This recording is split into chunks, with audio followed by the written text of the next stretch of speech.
Kisruh antara Jennifer Copen dan mantan baby sisternya, sebut saja Nia, kembali mencuri perhatian publik. Hubungan kerja yang dulu akrab kini berubah menjadi permusuhan terbuka setelah Jennifer Copen menuduh Nia menyebarkan fitnah di media sosial.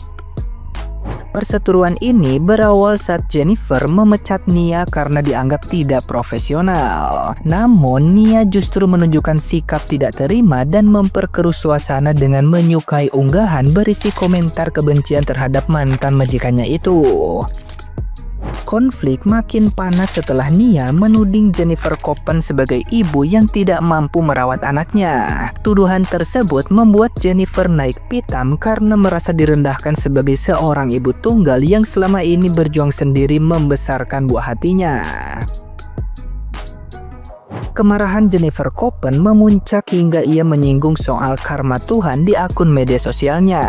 Ia mengaku sakit hati dan kecewa lantaran orang yang dulu dianggap keluarga kini malah menyerang secara terbuka. Meski merasa dikhianati, Jennifer meminta netizen yang budiman untuk tidak membalas dengan ujaran kebencian, melainkan cukup melaporkan akun sang mantan baby sister. Ia percaya bahwa keadilan akan datang dengan sendirinya melalui karma atas perbuatan yang telah dilakukan.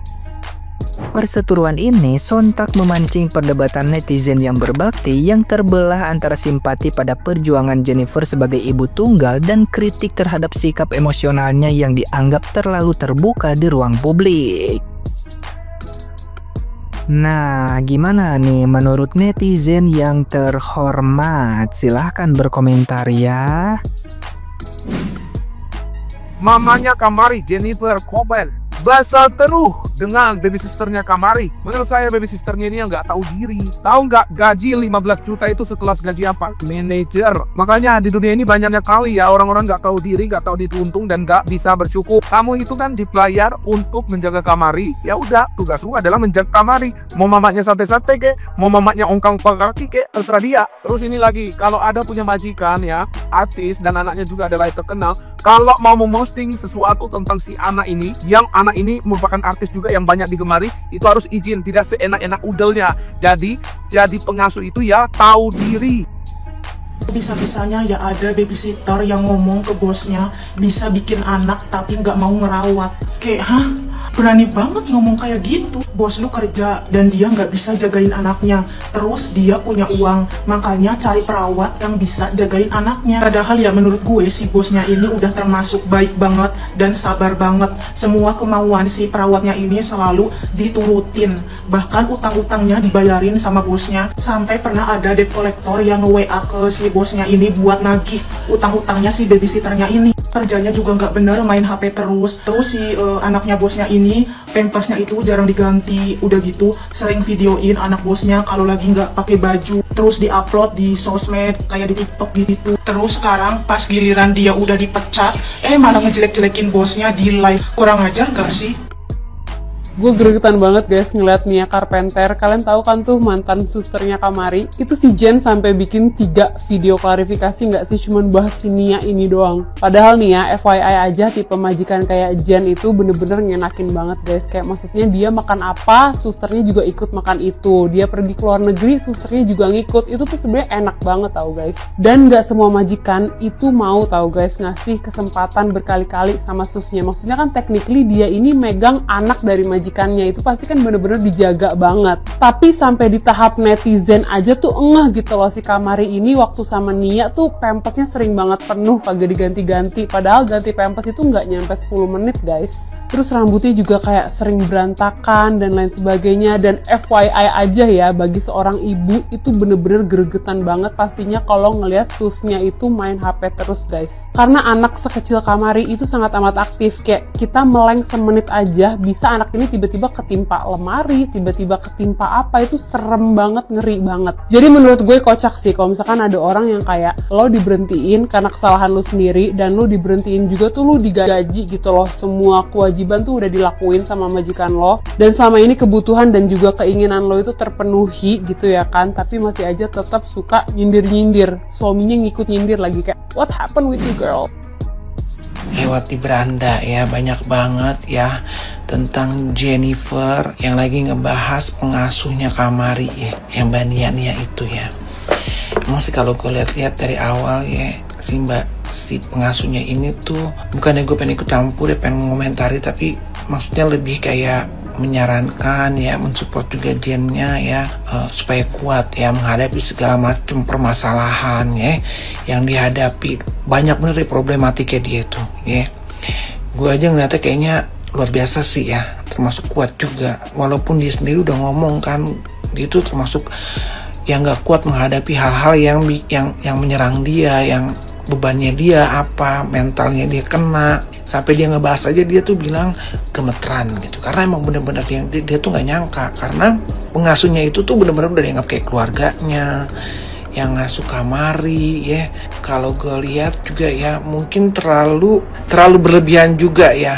Jadi saking kita tuh kadang-kadang kita tuh emang saking kita khawatirnya terhadap anak kita gitu, jadi kita tuh kayaknya berani bayar mahal untuk seseorang yang menjaga anak kita. Tapi daripada itu, sekarang zaman makin canggih ya.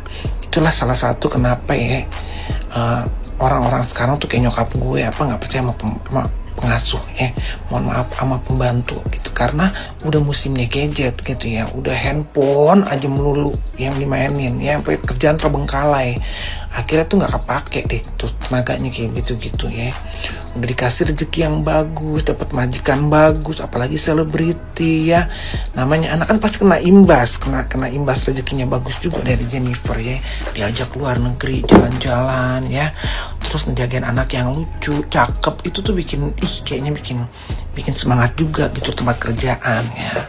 Tapi kalau gue saranin ya untuk Jennifer ya, mendingan cari yang lewat agent ya, ketahuan babysitter sekalian itu ya. Kalau ada apa-apa sama anak kita, kalau ada hal yang nggak cocok, kita tinggal balikin, diganti sama yang baru. Atau kalau mau ambil yang kayak mbak-mbak begitu, bener-bener dari kampung-kampungnya yang ada referensinya, yang bener-bener orang tuh susah, yang bener-bener butuh kerjaan kayak gitu. Ketimbang kayak dari penampilannya aja tuh kayaknya ya, mohon maaf ya, bukannya kayak menghakimi, tapi nggak, maksudnya tuh kayak nggak pantas gitu loh ya, perawakannya, penampilannya gitu. Jadi kayak menyaingi majikan kayak begitu. Nggak apa-apa juga sih, yang wajar-wajar aja sebenarnya. Cuman ya akhirnya sekarang kayak gitu ya kan, dibongkarlah semuanya ya, tabiat majikannya ya. Sekarang akhirnya saling bongkar, tapi jadi sebenarnya itu bukan saling bongkar, jadi sama-sama ya pembelaan ya. Tapi kalau lihat dari sisi Jennifernya sih benar gitu ya, apalagi dari CCTV gitu ya kan, dia tuh kuat banget alibinya ya. Kalau untuk untuk Mbak Nianya sendiri ya, bener, mendingan kamu diem ya, nggak usah warawiri di dunia medsos. Kamu juga kan istilahnya katanya nggak tahu cara bermain TikTok, tapi kamu kayaknya di situ kayaknya bener-bener gitu memanfaatkan ya TikTok ini jadi ajang kamu tuh maaf membuka mantan bos atau mantan majikan kayak gitu kan nggak baik juga gitu. Udah deh, pokoknya mudah-mudahan bisa diselesaikan dengan baik-baik gitu ya. Walaupun mungkin Jennya sendiri juga udah kapok, trauma ya, pokoknya trauma banget kayak begitu ya. Untuk yang baru juga ya, mendingan udah deh, kalau kata gue sih ya, mendingan udah kagak usah buat posting-posting, apalagi sama Kamari gitu kan, masih anak kecil banget gitu. Takutnya tuh di dunia medsos itu kan, kalau kayak data ya, pada saat kita lagi live di mana, terus pokoknya kita tuh bikin VT, apalagi sama anak kecil kayak begitu ya, cakep pula ya. Banyak orang yang jahat gitu di TikTok tuh. Makanya kenapa kalau kayak gue lebih sering kayak ngebuat VT aja nih, selalu background gue tuh gue perhatiin gitu. Jangan sampai tuh orang yang nonton kita itu ngapalin kita tuh posisi rumah kita tuh kayak gimana, terus daerahnya kayak gimana, terus yang biasa kita datengin tuh di mana, lokasi tuh nggak perlu deh kayak gitu ya. Apalagi udah deh, kayaknya lebih dijaga gitu, karena banyak orang jahat yang kita nggak tahu menjelma jadi orang baik kayak begitu. Untuk Jennifer ya, semoga kedepannya ya lebih berhati-hati lagi dalam memilih mbak, apalagi untuk Kamari ya kayak gitu. Lebih baik diasuh sama keluarga yang kira-kira bisa dipercaya atau bagaimana. Tapi susah juga ya, karena Jen itu kan sibuk ya kemana-mana gitu kan, keluar negeri, sibuk cari uang ya, bener-bener yang semuanya tuh dicurahkan untuk anaknya gitu ya kan. Pokoknya baik banget lah kayak gitu ya. Mendingan jadi dari agent aja kalau kata gue sih ya. gampang dibalikin ya. Mudah-mudahan mbak yang sekarang juga jangan terlalu main tok-tok ya, fokus ke kamarinya gitu ya, pokoknya kayak begitu. Sedih juga sih ngeliatinnya, gue jadi pengen ngurumpin itu aja sih ya. Gitu aja mama ya, hati-hati ya. Di tok-tok itu jangan sekali-sekali kita memperlihatkan keadaan rumah kita di mana, kerjaan kita apa. Identitas tuh nggak perlu. Apalagi kayak kita punya anak, kita main di mana itu jangan sama sekali ya. Makanya muka gue aja muanya nih gue bikin video ya kan ya. Gitu aja mama, biar aman ya. Waspada terhadap kejahatan di dunia medsos ya. Bye.